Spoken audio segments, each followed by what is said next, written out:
بسم اللہ الرحمن الرحیم۔ سامعین، آپ دیکھ رہے ہیں RDK نیوز اور میں ہوں راجہ داؤد خان۔ تحصیل دیرکوٹ کے نوائی گاؤں ڈھک میں ڈاکٹر شیر افضل محروم ویلفیئر ٹرسٹ کے زیر اہتمام افطار ڈنر کا انعقاد کیا گیا، جس میں جائد علماء کرام کے علاوہ عوام علاقہ نے کثیر تعداد میں شرکت کی۔ ڈاکٹر شیر افضل ویلفیئر ٹرسٹ، جس کا قیام چند ہی عرصہ پہلے اس کا قیام عمل میں لایا گیا تھا، اور آج ڈاکٹر شیر افضل ویلفیئر ٹرسٹ کافی محلے کے کافی کام اپنی مدد آپ کے تحت کر رہے ہیں، جیسے کہ روڈ، پانی اور دیگر محلے کی ضروریات کو پورا کر رہا ہے۔ ہی رہ گیا ارے شاہوں نے تاج ان کے قدموں پہ دھر دیے۔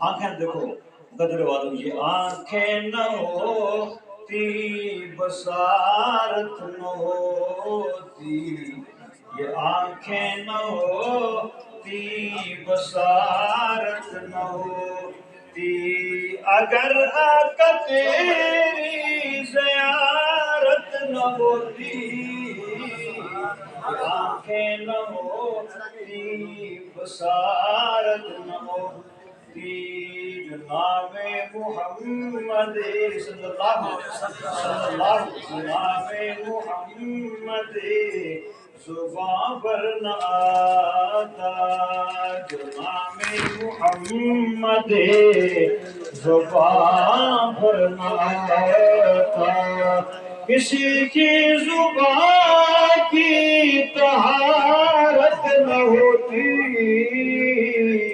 یہ آنکھیں نہ ہوتی بصارت نہ ہوتی، اور وہ نبیوں کی محفل کبھی بھی نہ سجتی، بے شک نبیوں کی محفل کبھی بھی نہ سجتی، وہ نبیوں کی محفل کبھی بھی نہ سجتی، اگر تیری آقا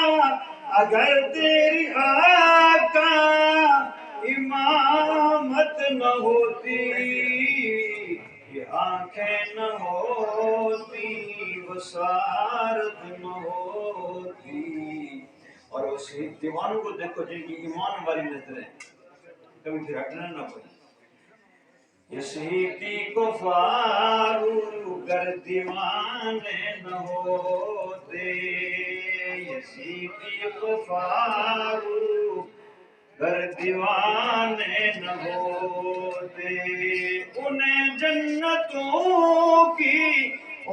جنتوں کی بشارت نہ ہوتی، آنکھیں نہ ہوتی بصارت نہ ہوتی، اگر آقا تیری زیارت نہ ہوتی۔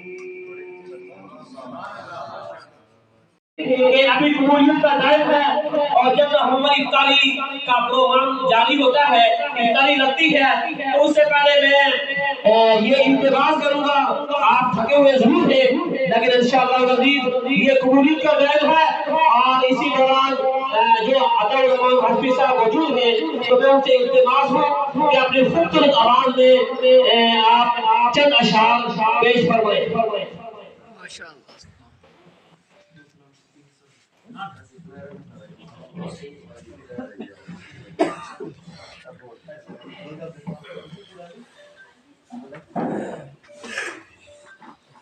السلام علیکم ورحمۃ اللہ وبرکاتہ۔ آج کی خوبصورت طور پر بہترین محفل جس میں ہم سب جمع ہیں، اللہ رب العزت سے دعا ہے کہ اللہ پاک اس محفل کو اپنی بارگاہ میں قبول و منظور فرمائے، جتنے بھی بات تشریف لائے اللہ رب العزت سب کی حاضری قبول فرمائے۔ میں چونکہ پچھلی دفعہ بھی ان کا پروگرام تھا تو میں بس یہ نصیب کی بات ہے کہ بیماری کی وجہ سے حاضر نہ ہو سکا، لیکن اس دفعہ بھی 3-4 دنوں سے میں لگاتار بیمار ہوں، گلے کا شدید درد اور نزلہ زکام، لیکن پھر بھی کیونکہ یہ قبولیت کی گھڑیاں ہیں، میں اس لیے حاضر ہوا۔ اللہ رب العزت علماء کرام کا سایہ ہمارے سروں پر دائر قائم دائم رکھے۔ درود پاک پڑھیں اللہم صلی علی سیدنا محمد وعلی آل سیدنا محمد واصحاب سیدنا محمد وبارک وسلم۔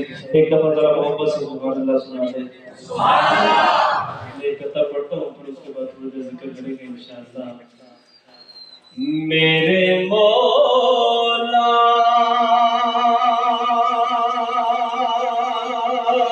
مولا مولا، قبولیت کا وقت ہے، مانگنا کس سے ہے؟ ایک ایک قدم پر عجیب عجیب ان کی زندگیاں نظر آتی ہیں۔ حضرت عبداللہ بن عباس مفسر قرآن، حضرت عبداللہ بن مسعود، اور اسی طرح مفسر مجاہد رحمہ اللہ، اگر ان حضرات کی ہم زندگیوں کو دیکھیں نا، پتہ چلتا ہے کہ کس طرح انہوں نے زندگیوں گزاری اور ہماری زندگیوں کس طرح گزاری۔ تو تدبر قرآن، نوجوانوں، جس طرح آج ہم ان باقی چیزوں کو ٹائم دے رہے ہیں، ہم یہ ٹائم نکال کر کوشش کریں کہ یہ ٹائم ہم 2 منٹ 4 منٹ 10 منٹ اپنی آخرت کے لیے نکال لیں۔ ہم اگر اپنی آخرت کی غرض سے چند منٹ نکال کر اس قرآن کی تلاوت کر لیں، اس کے ترجمے اور تفسیر پر غور کر لیں، تو خدا کی قسم اس امت کے نوجوان کو کوئی بھی بگاڑ نہیں سکتا۔ اس امت کے نوجوان کو کوئی بھی بگاڑ نہیں سکتا۔ آج بگڑے ہیں تو کس وجہ سے؟ قرآن سے دوری کی وجہ سے۔ جب قرآن سے ہم دور ہوتے جائیں گے تو پھر بگڑنا ہمارا مقدر بن جائے گا۔ محترم سامعین، عرض کر رہا تھا کہ یہ رمضان کا مہینہ اور رمضان کی فضیلت، ایک ایک قدم پر کتنی نیکیاں مل رہی ہیں۔ فرمایا روزہ دار ایک آدمی ہے، اس کے پاس گنجائش نہیں ہے۔ فرمایا کسی کو افطار کروانا چاہتا ہے، اس کے پاس گنجائش نہیں ہے، وہ 3 سے 4 5 ڈشیں وہاں دسترخوان پر نہیں رکھ سکتا۔ فرمایا وہ اگر پانی کے ساتھ بھی کسی کو روزہ افطار کروا دے اپنی بساط کے مطابق، تو اس کو اتنا اجر ملے گا جتنا کہ روزہ دار کو ملے گا، اور اس روزہ دار کے اجر میں کوئی کمی نہیں آتی۔ روزہ دار کے اجر میں کوئی کمی نہیں آتی۔ یہ رمضان کی فضیلت۔ پھر رمضان ہمیں ملا قرآن، قرآن ہمیں ملا اس رمضان کی برکت سے۔ شہر رمضان الذی انزل فیہ القرآن، اللہ فرماتے ہیں کہ ہم نے اس قرآن کو نازل کیا رمضان کے مہینے۔ اب ہم یہ سنتے ہیں کہ قرآن 23 سالوں کے اندر آہستہ آہستہ نازل ہوتا ہے۔ یہاں قرآن کہتا ہے شہر رمضان الذی انزل فیہ القرآن، رمضان کے مہینے میں قرآن نازل ہوا۔ دوسرے مقام پر 30ویں پارے میں سورہ قدر میں اللہ فرماتے ہیں انا انزلناہ فی لیلۃ القدر، کہ ہم نے اس قرآن کو لیلۃ القدر کی رات میں اتارا۔ اب یہ 3 چیزیں میرے اور آپ کے سامنے آ گئی۔ ایک یہ کہ قرآن لیلۃ القدر کی رات میں آیا، دوسرا رمضان کے مہینے میں آیا، اور تیسرا ہم یہ سنتے ہیں کہ یہ قرآن 23 سالوں میں نازل ہوا۔ اب ان تینوں کو ہم کیسے برابر کریں؟ ہم کس کو سچ کہیں، کس کو جھوٹ کہیں؟ فرمایا قرآن لوح محفوظ سے آسمان دنیا پر لیلۃ القدر کی رات میں نازل ہوا۔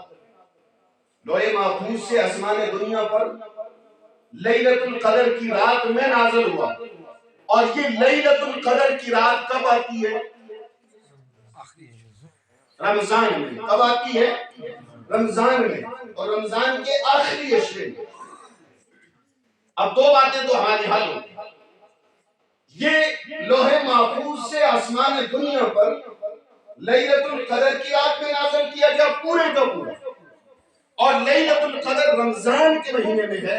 اب آسمان دنیا سے امام الانبیاء جناب محمد رسول اللہ صلی اللہ علیہ وسلم پر یہ قرآن آہستہ آہستہ بتدریج جب جب اس کی ضرورت پڑتی گئی یہ نازل ہوتا ہے.